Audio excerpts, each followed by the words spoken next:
the learner's needs should be defined by keeping them in line with the requirements of respective professions these programs lead to. Having said that, let us move to the second equally important aspect of curriculum development, that is determining aims and broad learning outcomes. You can see a figure which is a flipped pyramid in which there are three very important aspects. First you have goals, then you have objectives, and then you have outcomes. This journey in the curriculum is from general to specific, goals being broad and general, whereas outcomes being very specific. Now it is these aspects that we will now focus on. Students and prospective learners need to have an accurate account of course content in order to enable them to decide whether the course will be appropriate for their interests and choices.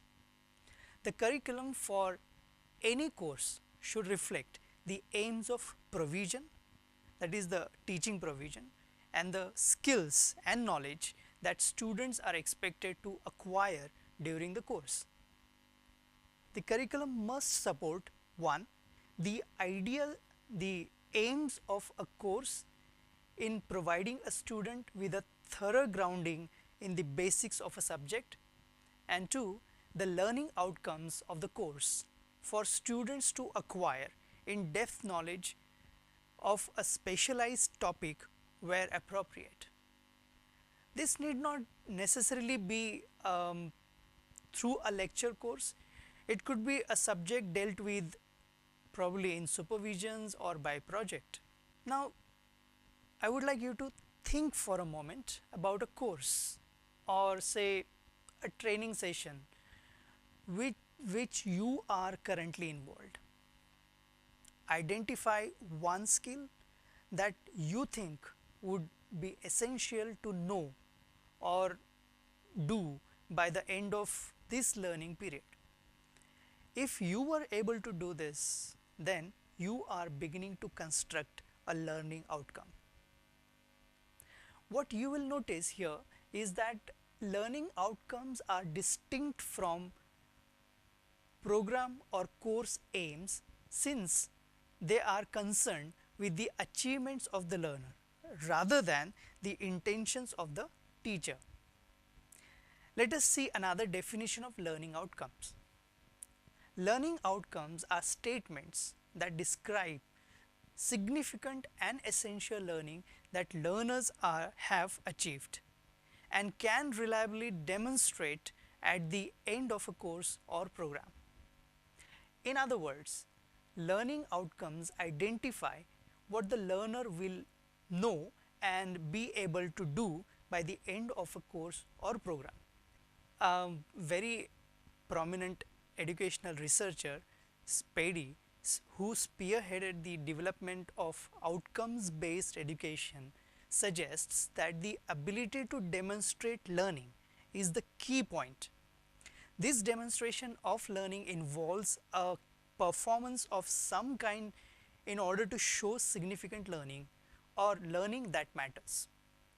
He claims that significant content is essential, but that content alone is not sufficient as an outcome. Rather, knowledge of content must be manifested through a demonstration process of some kind. An outcome statement that incorporates this knowledge within a performance demonstration might include like the learner will have demonstrated the ability to make engine repairs on a variety of automobiles.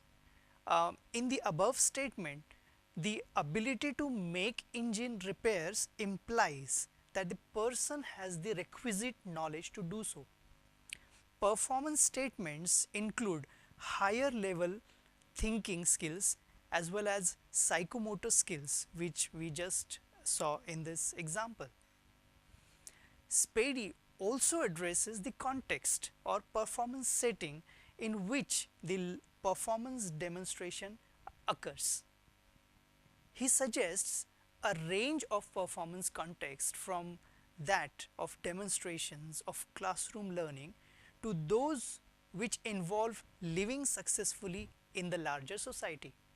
Thus, his highest level outcomes refer to generic skills such as the preparation of learners to be problem solvers, planners, creators, learners and thinkers, communicators, etc., regardless of subject areas studied.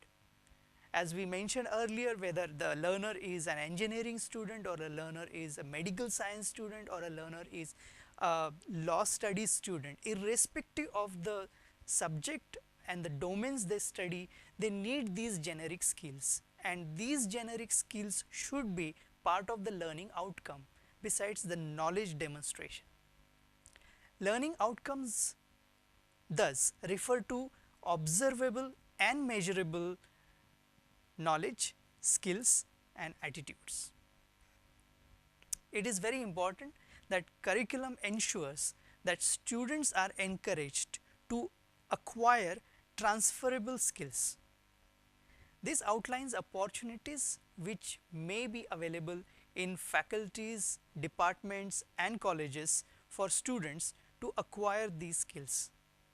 When designing courses, institutions are expected to bear the importance of such skills in mind, though university policies do not require them to be formally or directly assessed.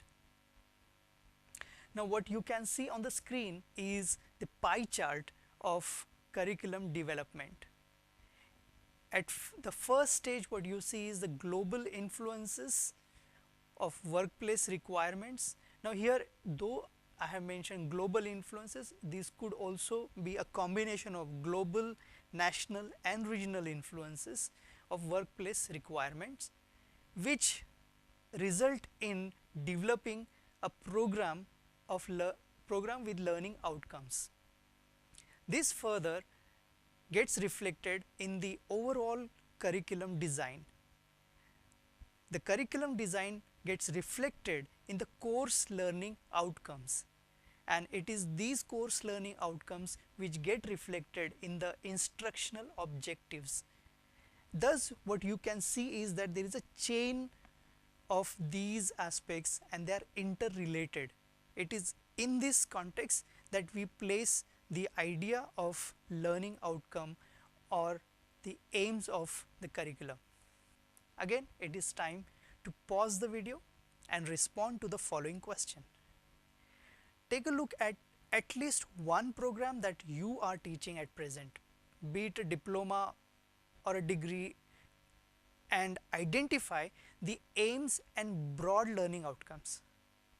Once you have noted down these, I would like you to think of the possible factors which might have contributed to determining and defining these outcomes. After doing so, you can resume the video. Now that you have done this activity, you must have noticed that a curriculum clearly articulates, if a curriculum clearly articulates the aims and broad learning outcomes, taking into consideration many factors such as requirements of profession, policymakers' perspectives, changing global, national and regional contexts. So, what is the takeaway for us as educators from this session? Well, it is commonly known fact that for 90% of the educators, curriculum is handed down. Hence, not many of us have the scope to shape it. However, the perspectives on curriculum deepens our understanding of the teaching learning processes, and it helps us gear up to deliver in a better fashion. Thank you.